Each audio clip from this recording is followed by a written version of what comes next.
the entire money-structured and materialistic-oriented society is a false society. Our society will go down in history as the lowest development in man. We have the brains, the know-how, the technology, and the feasibility to build an entirely new civilization.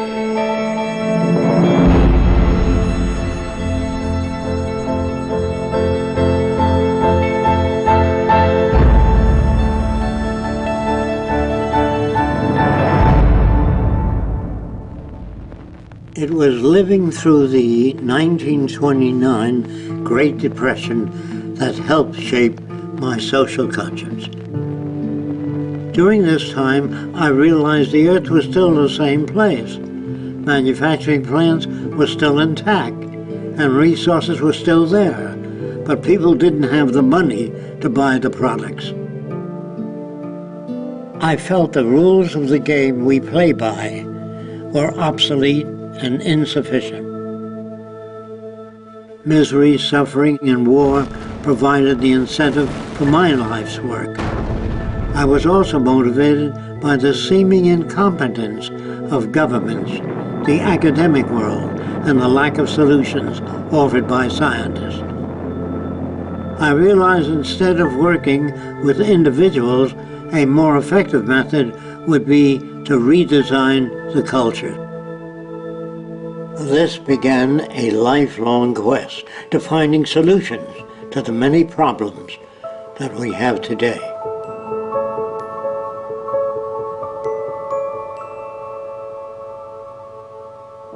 This presentation is a feasible plan for social change that works toward a peaceful and sustainable global civilization where human beings, technology, and nature coexist.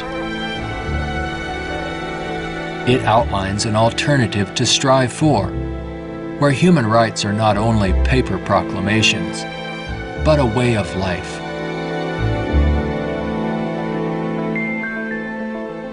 It is called the Venus Project.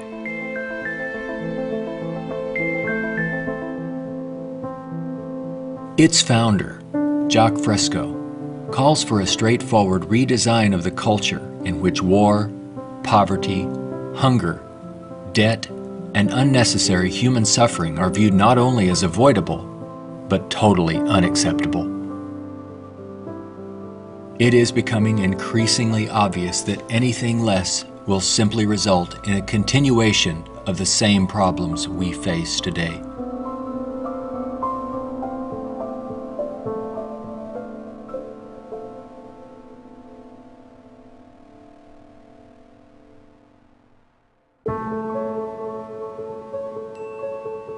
The Venus Project's Research Center, constructed by Fresco and Roxanne Meadows, is located in Venus, Florida. It addresses many of the root causes of our difficulties. But what are the real origins of our problems?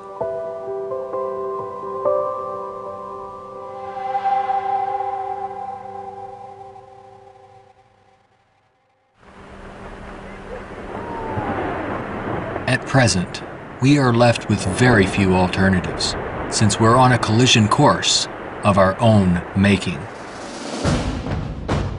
Answers from yesterday are no longer relevant.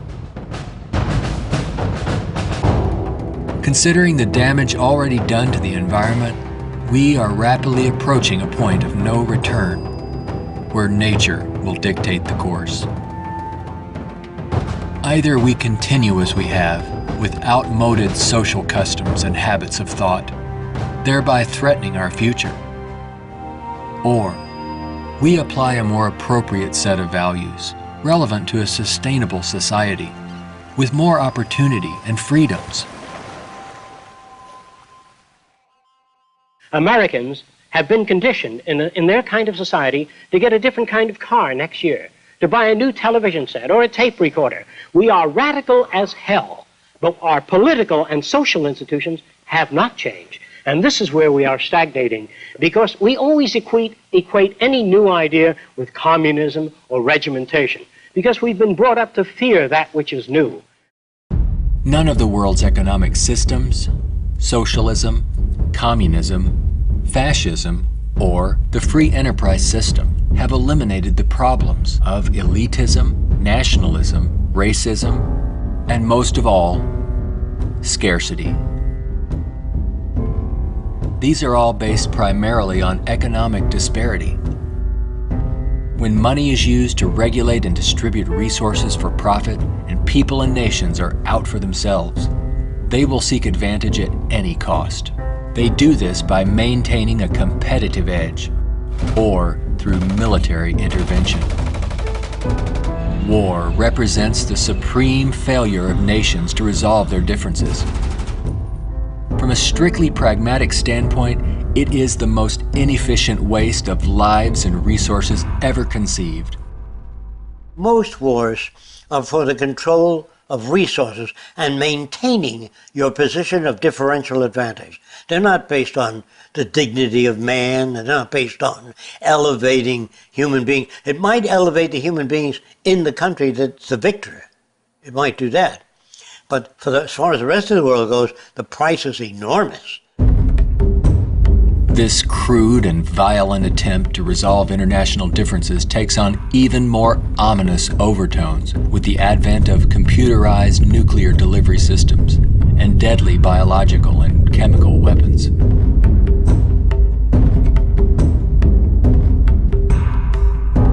Yet it is a windfall money-making opportunity for those who profit by the military-industrial complex.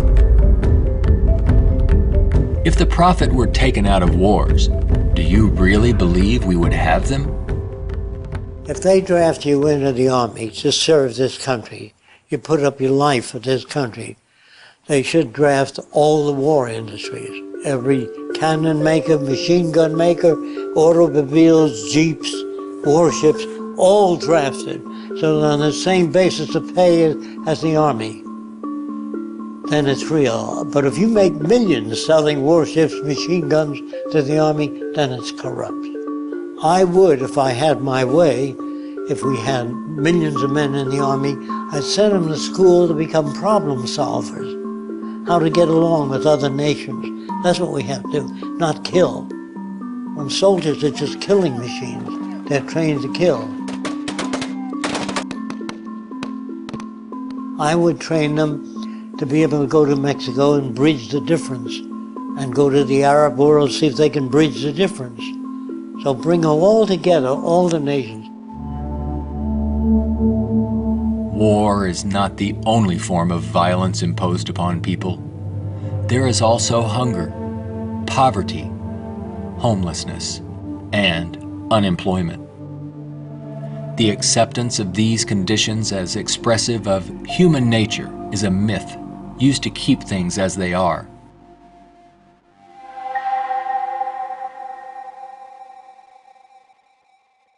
Genetics has nothing to do with greed, business, race prejudice. All of the operant systems in any society are part of your education, the books you read, the role models you follow, and the people you admire. The genes have nothing to do except with the color of your eyes, the shape of your nose, perhaps inherited features. The genes do not control values. And even if you're born with a much better brain than another person, meaning better receptors, the quality of the tissue is better, I would say that if you have a better brain and you live in a fascist country, you become a fascist faster. The brain has no mechanism of discrimination. The brain can't tell you what is relevant or less relevant, except experience. We are not born with greed, envy, hatred, or bigotry. Our behavior and values are reflective of the culture we are exposed to. If you were raised by the headhunters of the Amazon, you'd be a headhunter. And if I said to you, doesn't it bother you to have 5 shrunken heads? You say, yes, my brother has 20. So, is he nuts? No, that's normal to his culture. social and environmental problems will remain insurmountable as long as few nations control most of the Earth's resources, and the bottom line is profit over the well-being of people. Putting profit first results in unnecessary suffering and aberrant behavior prevalent today.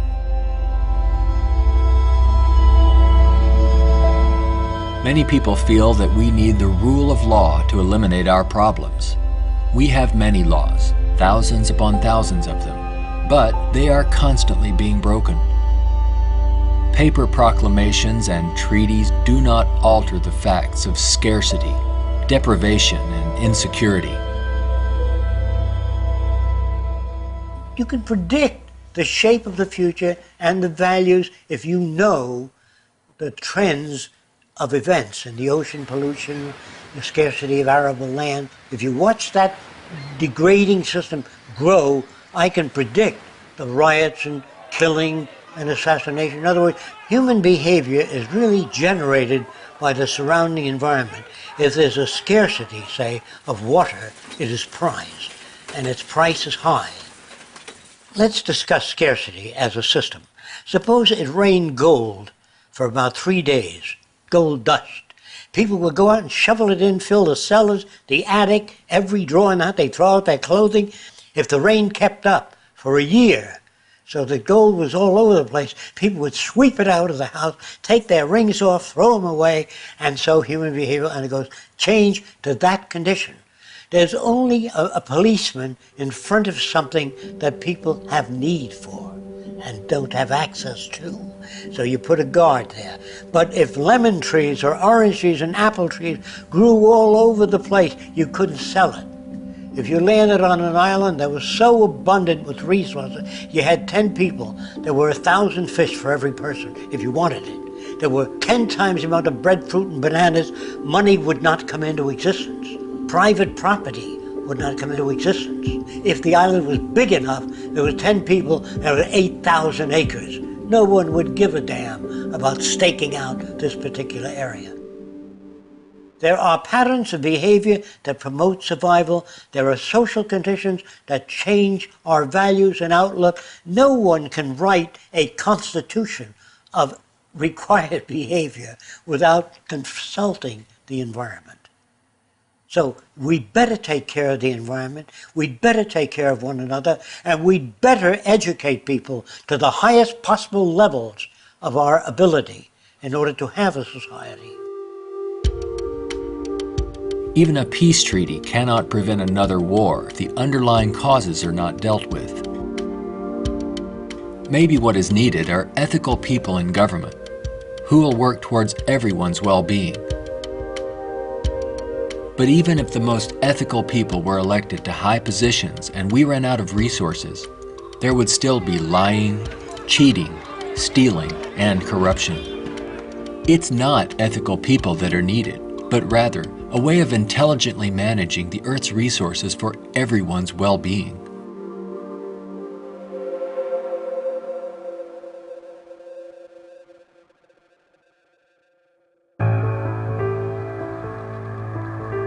Let's examine our social arrangements further. To maintain our economy, products must continuously be sold. To assure this, they are deliberately designed to wear out and break down. Maybe you've noticed this usually happens right after the warranty expires. This corrupt practice is referred to as planned obsolescence, which is the conscious withdrawal of efficiency. Innovators go through the finest schools and then are required to design things that wear out and break down right on schedule. This results in a tremendous waste of resources and energy.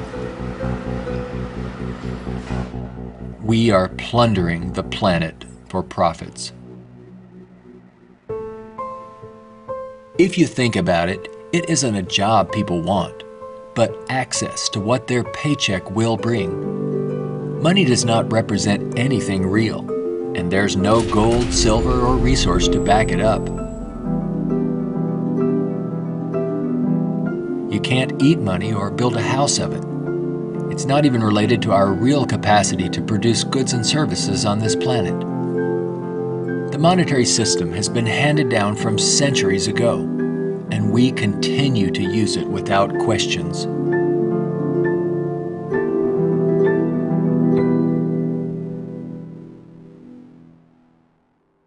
This system will keep installing more and more automation, cutting down on the purchasing power of the majority of people. There will come a time, it's called the Gaussian curve, where employment is that, production is this, and purchasing power is that. The system stops. Banks fail, nothing works anymore. We're moving in that direction very rapidly. We have finally gotten to a place in 2011 where it's becoming obvious that the machine has beaten the man. We're incredibly productive with far fewer people. We are more productive. We are more productive as an economy than ever before. An iPad app can do more than workers. 4 people. Just that there are fewer jobs. The jobs that do exist now can have lower wages because of obvious reasons. A lot of people looking for a small number of jobs. The wages go down. That has huge impacts on the middle class and ripples out from there. We're moving towards social collapse. I think this is going to happen all over the world, not just here. And it doesn't require the overthrow of the government. It just requires that you let it alone.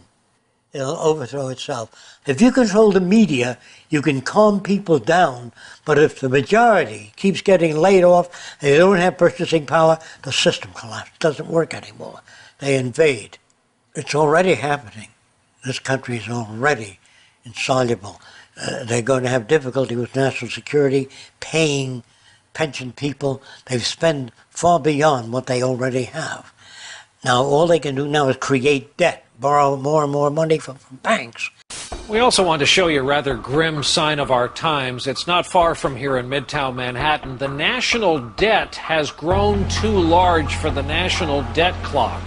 It went up back in 1989 when the nation's debt was less than $3 trillion.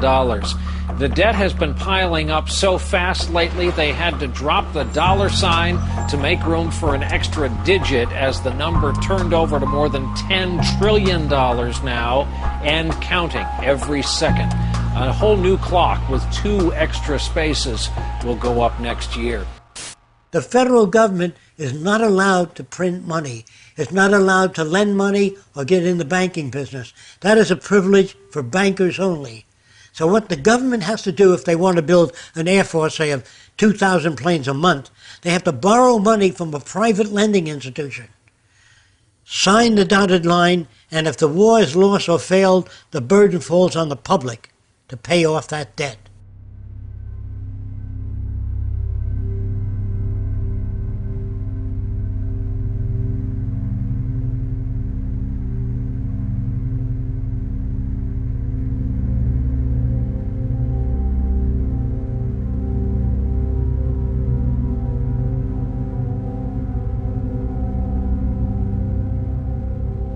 We find ourselves and our social constructs in a transitional state, a matter of social evolution. If we want to make it through these turbulent times, we must be able to adapt to change. All things change, including our social systems. Albert Einstein stated, "We cannot solve problems by using the same kind of thinking we used when we created them."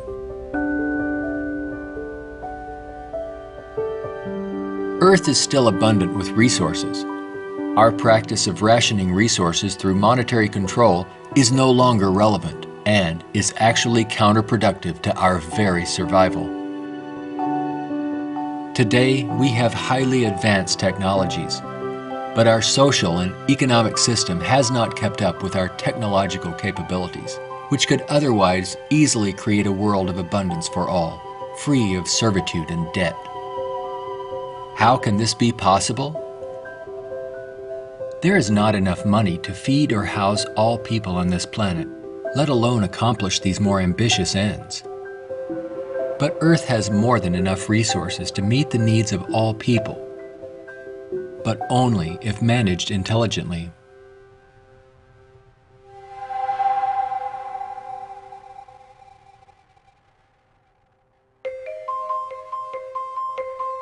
Jacques Fresco envisions a solution that he calls a resource-based economy. It is a socio-economic system in which all goods and services are available to everyone without the use of money, barter, credit, debt, or servitude of any kind. It is unlike any social system that has gone before.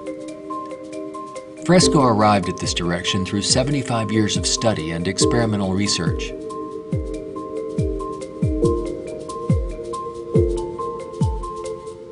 A resource-based economy operates on the basis of available resources and makes those resources available to every human being on earth, free of charge, without a price tag. So we have today more than enough resources to build a far more advanced society. I'm not talking about limited handouts so that people just get by. I'm talking about a very advanced civilization. We have the resources, we have the technology, all we have to do is apply it. One of the main aspects of the Venus Project is to eliminate scarcity. This is where the technology comes into play. Because if we set up a resource-based economy and some things are scarce, it won't work. If you set up a resource-based economy in a society that has no resources, it won't work. So today with our technology, we can make things available. We can eliminate scarcity. We can create an abundance. As long as we can create that abundance, that will eliminate greed and selfishness and a lot of crime and a lot of aberrant behavior. A social system can be designed so that all can live fully and constructively if the powers of science and technology are directed toward human and environmental concern and overcoming the artificial scarcities of our debt-based monetary systems. All people, regardless of political philosophy, social customs, or religious differences, ultimately depend upon the same resources: clean air and water, arable land, medical care, and a relevant education. I think if you pledge allegiance to the earth and everyone on it, that'd be the way to go for the future. The human species is a single family, and the world is home to everyone. Neither nations nor people can coexist separately any longer. No more separate nations. So anyone can go anywhere. Before the states joined together, they used to stake out their territory. They used to fight. They had militias. They would fight. This is our territory. Oh no, you're intruding. When all the states joined together, the government worked out the lines of the states and they agreed, and that was the end of territorial disputes. If you want the end of war, you must declare the earth common heritage.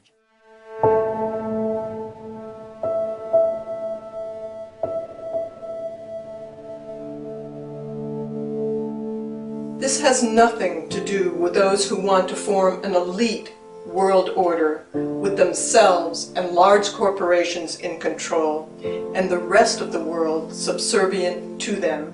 On the contrary, a global resource-based economy enables all people to reach their highest potential, where they can thrive and grow in a society that works in their behalf, a society that protects and preserves the environment as well, one that understands that we are part of nature, not separate from it.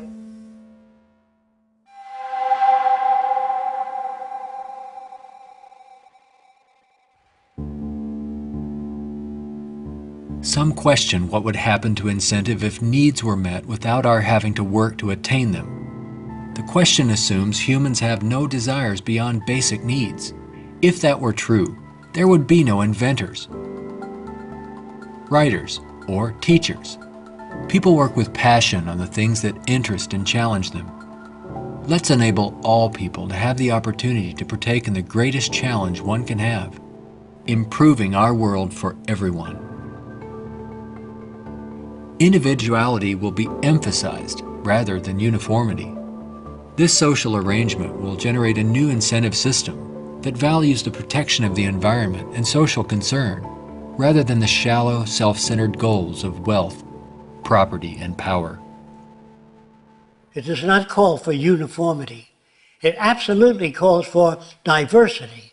The more diverse people are, the more individuality. So we emphasize individuality, creativity, innovativeness. This is the essentials of the design. It is not a group of scientists telling people what to do, how to live, where to go, what to follow. Motivation and incentive exist when people have meaningful tasks. True growth and development occur when people are involved in creative, challenging, and constructive endeavors. However, motivation and incentive die in the daily grind of boring and repetitive jobs required to earn a paycheck. If you hand out things to people, if you fed them and clothed them and housed them free, they're not going to work in the morning because they don't need it. They got the housing, clothing, motion pictures, and entertainment. Well, why go to work? Work is painful, it's monotonous, it's boring. In the future, if people have access to all their needs, but they don't have any challenges, this is where it goes to pot. So people constantly are challenged by new things. In our schools, we challenge them with many things that are not solved and many unresolved problems. If you're well fed and well clothed, that doesn't stop your brain from working. That would mean that every millionaire does nothing and is turned off because he got all the means. That's not true. There are many millionaires that work 18 hours a day and don't have enough time. It has to do with your background and your education. The more you know about oceanography, astronomy, and all that, the more interest, the more alive you are.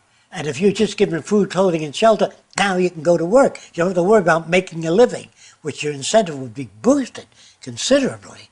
So I call that a new and innovative incentive system. It's not monetary oriented, it's problem solving oriented. And you get your kicks out of seeing the world become a better place.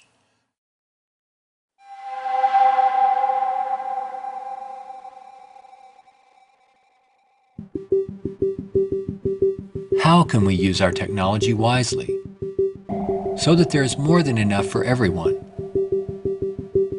To achieve this, it's mandatory that the planning for it be based on the carrying capacity of the planet's resources. Our entire infrastructure must be redesigned and operated as coherent, integrated total systems. This means we must consider our entire global community as one unit that includes everyone, and plan accordingly. Only in this way can we use our technology to overcome resource shortages, provide universal abundance, and protect the environment. Therefore, a global survey is first needed to assess exactly what we have. This would inventory our physical resources, personnel, production centers, and the needs of people. This enables us to determine the amount of goods and services needed. For instance, where is the arable land to grow crops? How many people are in various locations? And what is the state of their health? This would determine where hospitals are built and how many. If you try to do that today, ask for a global resource survey of all nations, they'd wonder, what are you trying to do that for? To find if we got enough resource to fight you in armaments and other things? They would be skeptical, hesitant to give that information. So I would say it wouldn't work in today's culture. But after the ideas are put forth and the reason for it and the advantages gained by all the nations, it would have to be specific advantages that they can understand in their terms. And if they agree, then the survey would be conducted. It's not my opinion or the opinion of anyone else would be used. It's the size of the population, the availability of resources, the carrying capacity of the earth that determines what is done and how fast things move. See, today it's done on a totally different basis. But in the future, it'll all be based on a form of dynamic equilibrium. That means operating everything at the highest potential without environmental neglect. The key to achieving abundance and a high standard of living for all is to automate as much as possible in the shortest period of time. But during the transition, we have to bring together the technological capabilities of people working with computers and working with technology and building and designing methods of delivering these resources and the necessary industrial plants to process the resources. Our problems and their solutions are technical, not political. Most problems can be solved when technology and the methods of science are used to serve all people, not just a select few. But what is it that you want? You have to ask yourself, I want to live in a world where I don't have to fear that my children will go into another war, where there'll be deprivation or problems or disease. Do you know how to build that kind of world? No, I don't. Well, how do you go about building? You call upon the various divisions of science, bring them together, and say, these are the problems we'd like to solve. A scientific government doesn't mean that scientists rule or control people. It means they have better means for building transportation systems, better means for cleaning the air. They have the best means for restoring the ocean that we know of to this day. Computers can serve the needs of everyone when cybernation is ultimately integrated into all aspects of this new and dynamic culture. One can think of this as an electronic nervous system, extending into all areas of the social complex. Their function would be to coordinate a balance between production and distribution, assuring there are no shortages or overruns. In this highly technical society, decisions are based on direct environmental, human, and industrial feedback. You can think of this as electrical sensors throughout the entire environment, from cities, factories, warehouses, distribution centers, transportation networks, all over the globe, gathering data for more appropriate decisions. The decisions are based on the needs of society rather than corporate or private interests. It is not automated technology or machines we should be wary of, but the abuse and misuse of technology by selfish interests. Remember, it is people who decide what ends the machines will serve. If technology does not liberate all people for the pursuit of higher aspirations in human achievement, then all its technological potential will be meaningless. You always do a positive and negative study before you engage in the actual reconstruction of an environment.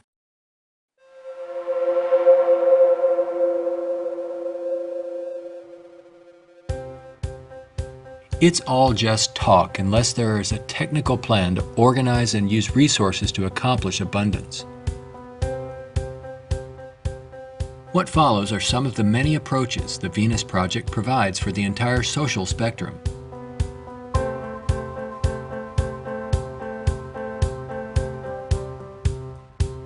Today, more than half our population lives in cities that are polluted, dangerous, and waste energy. What we have to do is design a city as a living system, as an organism, as a university, that all of the cities of the future will be university cities that grow, that continue to exchange ideas. The city will have a built-in transportation system, so there are no accidents and no unthought out areas of technology. Medicine, botany, agriculture, the total system, one planning system. It is actually better to build newer cities from the ground up than to restore and maintain old ones. Fresco uses a systems approach to designing new cities. They're desirable and pleasant places to live. The notion that intelligent overall planning implies mass uniformity is absurd.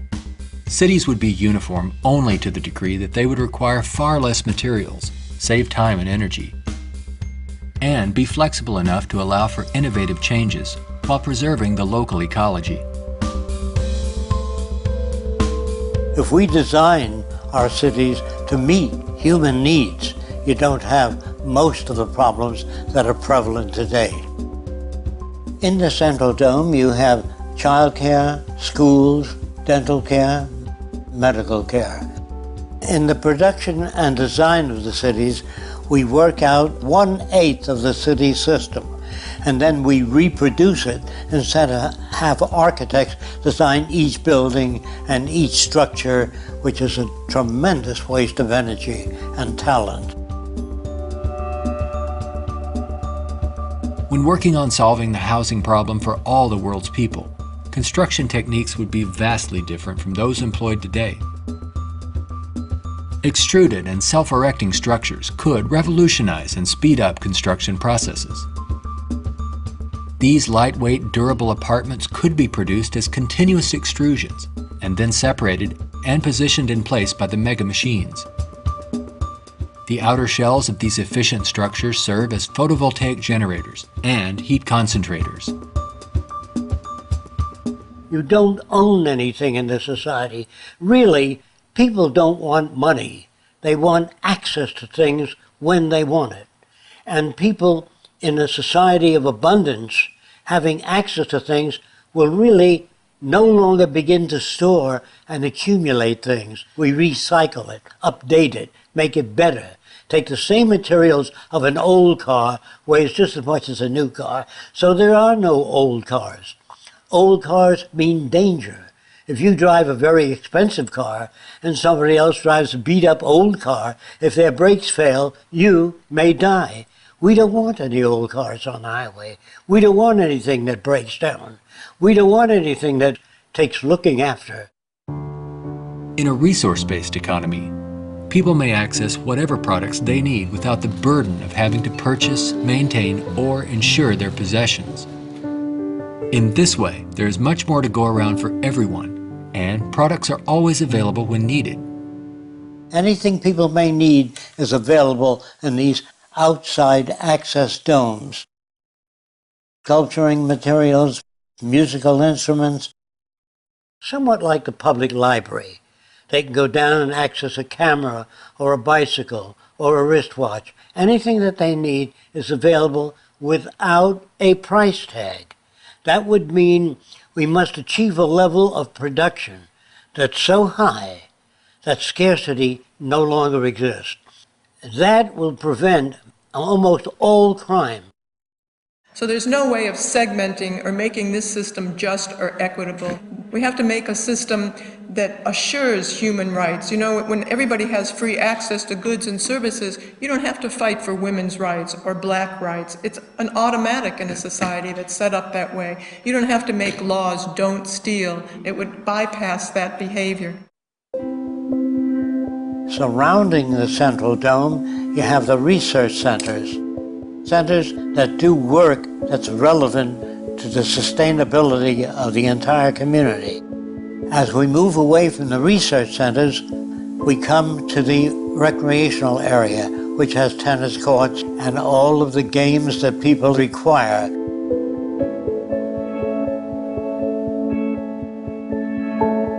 As we move away from that, we come to the residential district. There are streams, waterfalls, lakes throughout the area.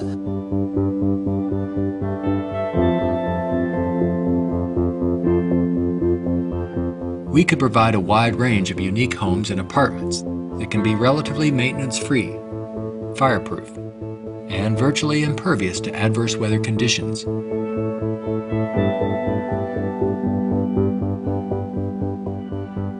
As we move to the next sector, we come to apartments. The reason some people want to live in apartments is because you have drama groups, you have gymnasiums, medical care, dental care, everything is built in to the central towers. I feel that in the future, people will move away from individual houses and live in larger complexes. As we move outward, we come to the indoor agriculture or hydroponic farms. Then there's also outdoor agriculture. The city would use the best of clean technology in harmony with nature, such as wind, solar, geothermal, heat concentrators, piezoelectric, wave, temperature differentials, ocean thermal vents, and much more. A major development for generating energy in the future could be the construction of a land bridge or tunnel across the Bering Strait.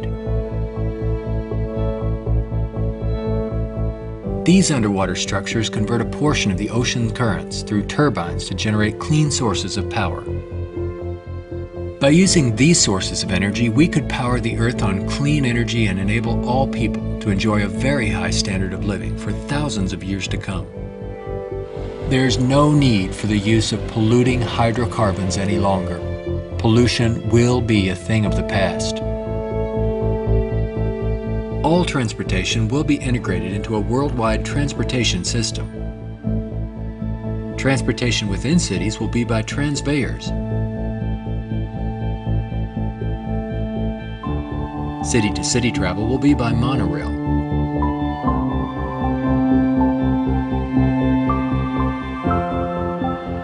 Maglev trains are utilized for long-distance travel. To enhance efficiency, this high-speed maglev train is equipped with removable sections, which can be disengaged while the train is in motion. Aircraft will display a wide range of configurations. These VTOL aircraft, or vertical takeoff and landing, are used to transport passengers and freight. The priority is safety rather than saving money or dealing with the lowest bidder. This modular freighter consists of detachable sections that can be rapidly loaded or unloaded. The number of sections varies depending on the amount of freight to be delivered. When all the sections are connected, they can be propelled as a single unit. Ships can be floating manufacturing plants that produce products while en route to their destinations. They can also serve as education centers, where children and adults travel worldwide, obtaining innovative education, not through vicarious study, but through experiencing and interacting with the real-world environment. A national transportation system would include a network of waterways, canals, and irrigation systems. They could serve to minimize the threat of floods and droughts while allowing for the migration of fish, provide natural fire breaks, emergency water sources, fish farms, and recreation areas.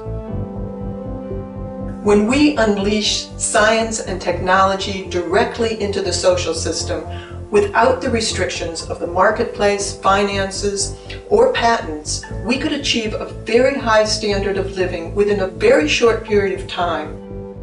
This society would continuously improve, changing rapidly through new technologies, inventions, and ideas. It would be an emergent society rather than an established one like we have today.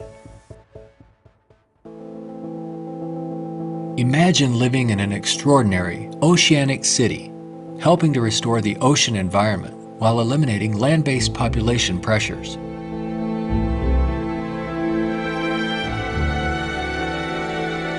These cities in the sea may serve as universities and research centers where students study marine sciences. They could be used for ocean farming, mariculture, and mining, while maintaining a dynamic balance in the oceanographic environment. Self-sufficient cities in the sea vary in design depending on their location and function. This undersea observation station permits people to view marine life in its natural habitat. These mariculture and sea farming systems cultivate and raise fish along with other forms of marine life to help meet the nutritional needs of the world's people. These structures would permit the free flow of water throughout. Using technology in this way would make it possible for a global society to achieve social advancement and worldwide reconstruction in the shortest time possible. Utopia, if ever established, will die, will stagnate. Whereas what I'm talking about, an evolving culture or an emergent culture, I have no notions of a perfect society. I don't know what that means. I know we can do much better than what we've got. I'm no utopian.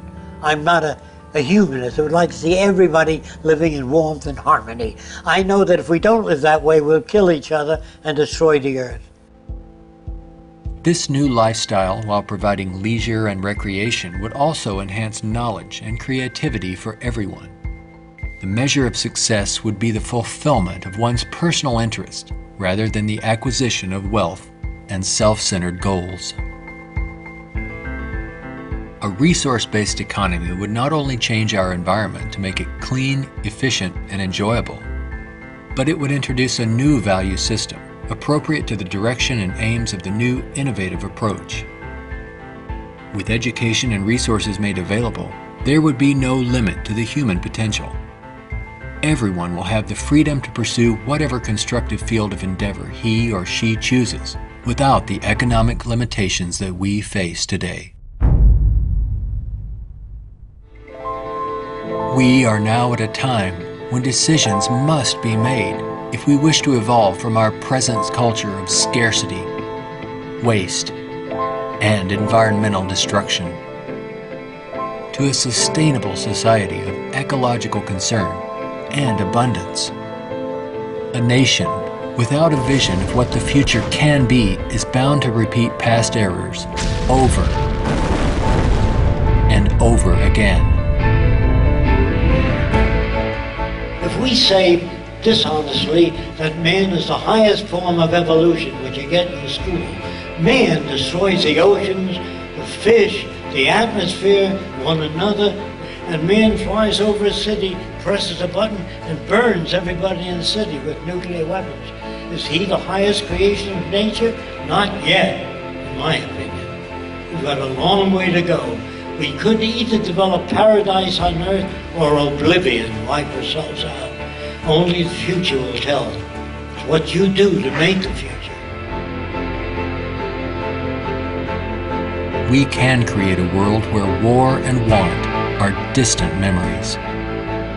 When all of science and technology are used within a global resource-based economy for the protection of the environment and the well-being of all, only then will we understand what it means to be truly civilized.